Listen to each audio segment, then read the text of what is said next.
Hello friends, welcome to विज्ञान academy. मैं हूं आपका रविंदर सिंह। आज मैं आपके सामने लेके आया हूं क्लास 8th का मैथ, जिसमें हम करने जा रहे हैं chapter number 2, that is linear equation one variable. जिन स्टूडेंट्स ने अभी तक मेरे चैनल को सब्सक्राइब नहीं किया तो प्लीज़ मेरे चैनल को सब्सक्राइब करें, प्लस बेल नोटिफिकेशन को ऑन करके रखें, जिससे वो आने वाले अपडेटेड को जल्द देख पाएंगे। तो स्टार्ट करते हैं चैप्टर नंबर 2।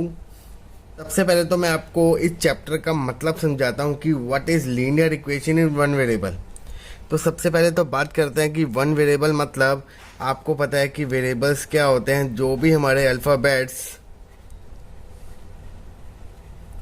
जो ए से लेके जेड तक यूज़ होते हैं, तो उस सारे वेरिएबल्स कहलाते हैं। मतलब याद रखना कि अल्फ़ाबेट्स जो हम ए बी सी डी वगैरह, हम उसमें से हम कुछ भी एक लेट कर सकते हैं, तो हम वो हमारी किस कैटेगरी में आएगा, वेरिएबल। अब इसके बाद आपने 7th क्लास में एक टॉपिक पढ़ा होगा, एक्सप्रेशन। एक्सप्रेशन आपको पता होता था कि कम्बिनेशन ऑफ वेरिएबल और कांस्टेंट टर्म। जैसे हमने क्या बोला, x + 9 वेरिएबल, मैंने x ले लिया और उसके साथ एक 9 कांस्टेंट वैल्यू जोड़ दी, तो ये हमारी क्या कहलाती थी, एक्सप्रेशन। बट यहाँ पर आपने इक्वेशन पढ़नी है, तो एक्सप्रेशन और इक्वेशन में दोनों में बहुत डिफरेंस होता है। एक्सप्रेशन बस कि जैसे का वेरिएबल और कांस्टेंट के साथ कम्बिनेशन, या फिर सिर्फ वेरिएबल के साथ एक वैल्यू। बट इक्वेशन में हमेशा क्या लगा होता है, एक्सप्रेशन के साथ इक्वल टू साइन। जैसे यहाँ पर x + 9 है, अगर मैं x + 9 = 16 लिख दूँ, तो ये जब इक्वल टू साइन आ गया तो वो हमारी क्या बन जाती है, एक्सप्रेशन कन्वर्ट हो जाती है इक्वेशन में। तो इन दो बातों को आपने ध्यान में रखना है कि एक्सप्रेशन और इक्वेशन में क्या डिफरेंस होता है।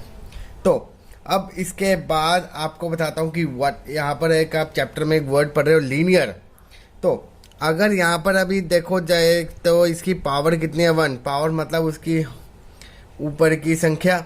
बट अगर मैं यहाँ पर लिखूँ कि x² + 9x + 8 = 0, बट यहाँ पर अगर x की संख्या देखूँ तो यहाँ पर कितनी है, 2 है, तो ये हमारी लीनियर नहीं कहलाएगी। तो इसलिए आपने पॉइंट्स नोट करने हैं कि लीनियर इक्वेशन होने के लिए क्या क्या कंडीशन की ज़रूरत होती है। तो सबसे पहले जो भी वेरिएबल है उसकी जो पावर, वेरिएबल की पावर ऑलवेज 1 होनी चाहिए, तभी वो हमारा क्या कहलाएगा, लीनियर इक्वेशन कहलाएगा। जैसे एग्जांपल मैंने क्या लिखा यहाँ पर, x, या फिर x + 9, या फिर a + 8। तो मतलब जो भी हमारा वेरिएबल है उसकी हाईएस्ट पावर, ऊपर की जो संख्या है, वो हमेशा क्या होनी चाहिए, 1 होनी चाहिए, तभी वो क्या कहलाएगा, लीनियर इक्वेशन कहलाएगा। और इन वन वेरिएबल मतलब कोई भी एक ऐसी इक्वेशन जिसमें सिर्फ एक ही variable at a time use हो रहा है, तो उसको हम बोलेंगे linear equation in one variable. तो ये था आपके चैप्टर का मतलब। अब इस चैप्टर में आपने पढ़ना क्या क्या है, तो सबसे पहला जो टॉपिक है उसमें आपने क्या करना है, सॉल्विंग इक्वेशन। अब सॉल्विंग इक्वेशन करनी है तो वो भी आपके क्या हो गए, डिफरेंट मेथड हो सकते हैं। तो जो आपका फर्स्ट मेथड है इसमें, कि आपके पास एक इक्वेशन लिखी होगी, जैसे 2x + 4 = 0। मतलब कि सिर्फ एक ही साइड, लेफ्ट हैंड साइड पे आपके सिर्फ वेरिएबल लिखा हुआ है और आपको उसको क्या करना है, सॉल्व करना है। तो इसको सॉल्व करने का एक बेस्ट मेथड है, आप ध्यान से देख सकते हो। सबसे पहले आपने क्या करना है, सेपरेट आउट करना है वेरिएबल और कांस्टेंट टर्म को। अगर आपकी कोई भी constant term left hand side में लिखी हुई है तो उसको आपने मूव करना है राइट हैंड साइड। कि अगर यहाँ पर, और ये भी याद रखना है, पॉइंट्स टू बी रिमेंबर, कि अगर कोई भी चीज़ अगर वेरिएबल हो या फिर कांस्टेंट टर्म हो, अगर वो मूव करती है फ्रॉम लेफ्ट टू राइट या फिर राइट टू लेफ्ट, तो उसका साइन कन्वेंशन जरूर चेंज होगा। दोबारा बोल रहा हूँ, अगर वो मूव करता है फ्रॉम लेफ्ट टू राइट और राइट टू लेफ्ट, तो it change the sign convention. Sign convention मतलब कि अगर उसके साथ प्लस लगा हुआ है तो वो आपका चेंज हो जाएगा माइनस, अगर वो माइनस लिखा हुआ है तो वो आपका क्या हो जाएगा, प्लस। तो अगर ये प्लस साइन है तो ये अगर मूव करेंगे राइट हैंड साइड तो ये +4 वहाँ जाके क्या बन गया, -4। अब उसके बाद एक और चीज़, कि वेरिएबल के साथ जो भी संख्या लगी होती है, अगर वो उसके साथ अटैच है तो समझ लेना वो उसके साथ मल्टीप्लाई में है। वेरिएबल के साथ अगर जुड़ी हुई है, तो अगर आप वो चीज़ अगर मूव करोगे राइट हैंड साइड में, तो मल्टीप्लाई वाली चीज़ ऑलवेज डिवाइड होगी वहाँ जाके। तो ये 4 और 2 को डिवाइड करोगे तो x की वैल्यू क्या बन गई, -2। तो इसको अगर मैं सॉल्व करूँ तो इसकी वैल्यू कितनी आ गई, x इज इक्वल टू -2। तो ये हो गया आपका सॉल्विंग इक्वेशन का फर्स्ट मेथड। अब सेकेंड आपकी सॉल्विंग इक्वेशन हो सकती है कि आपके बोथ साइड आपके वेरिएबल लिखे हुए हैं। अगर आपके बोथ साइड लिखे हुए हैं तो आप कैसे क्या करोगे सॉल्व कि अगर वेरिएबल ऑन बोथ साइड और इसकी इक्वेशन को आपने क्या करना है, सॉल्व करना है। तो आपको इक्वेशन ऐसे लिखी होगी x + 5 is equal to x + 3। तो सबसे पहले रिमेंबर कि आपने सेपरेट आउट करना है वेरिएबल वाले अलग टर्म और कांस्टेंट वाली अलग टर्म। तो आप ध्यान से देख रहे होगे कि ये जो ये +5 है तो ये वेरिएबल नहीं है, तो इसको पहले मूव करेंगे राइट हैंड साइड, और जो ये आपका वेरिएबल है यहाँ पर राइट साइड में है तो इसको मूव करेंगे लेफ्ट हैंड साइड। तो 2x अपनी एज इट इज, अगर +x यहाँ से मूव करके लेफ्ट हैंड साइड आएगा तो उसका अगर साइन प्लस है तो वो क्या बन गया माइनस, और अगर +3 अपनी जगह पे रहेगा, +5 अगर मूव करेगा वहाँ पर तो वो क्या बन गया -5। 2x यहाँ पर है, यहाँ पर x है, तो x के आगे आगे कुछ ना लिखे हो तो समझ लेना वो 1 है।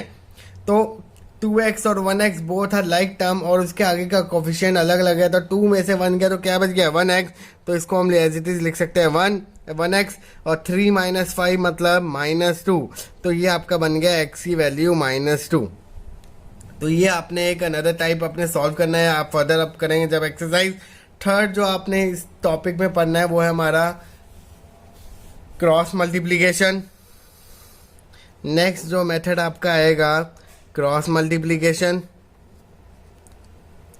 क्रॉस मल्टीप्लिकेशन में क्या है कि आपके वेरिएबल या फिर जो कांस्टेंट वैल्यू है वो आपकी क्या होगी, ऊपर नीचे लिखी होगी। जैसे यहाँ पर लिखा हुआ है x/3 इज इक्वल टू 6। तो आपने क्या करना है, जस्ट क्रॉस मल्टीप्लाई करना है कि अगर यहाँ पर जो चीज़ यहाँ पर डिवाइड में है तो वो चीज़ वहाँ जाके क्या हो जाएगी मल्टीप्लाई। इसके नीचे अगर कुछ नहीं है तो 1 है तो ये चीज़ वहाँ के क्या हो जाएगी मल्टीप्लाई।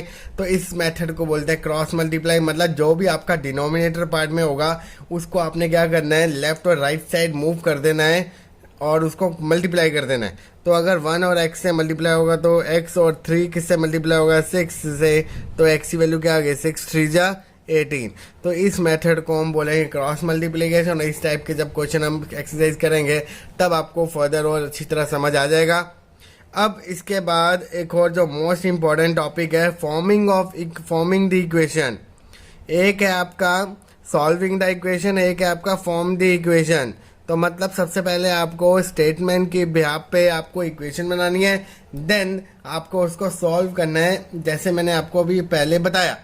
तो फॉर्मिंग द इक्वेशन में कैसा क्वेश्चन आ सकता है आपको कि मान लो आपको क्वेश्चन दे रखा है कि सम of 2 number is 18, 1 number is more than 5, तो फाइंड दी 2 नंबर।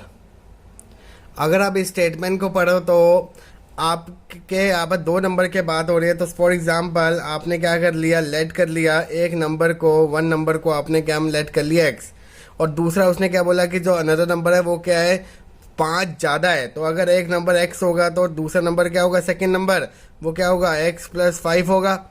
और यहाँ पर एक वर्ड लिखा हुआ है सम का मतलब एडिशन, और दोनों का सम किसके बराबर है 18। तो इसको अकॉर्डिंग टू रूल हम क्या लिख सकते हैं x + 5 इज इक्वल टू 18।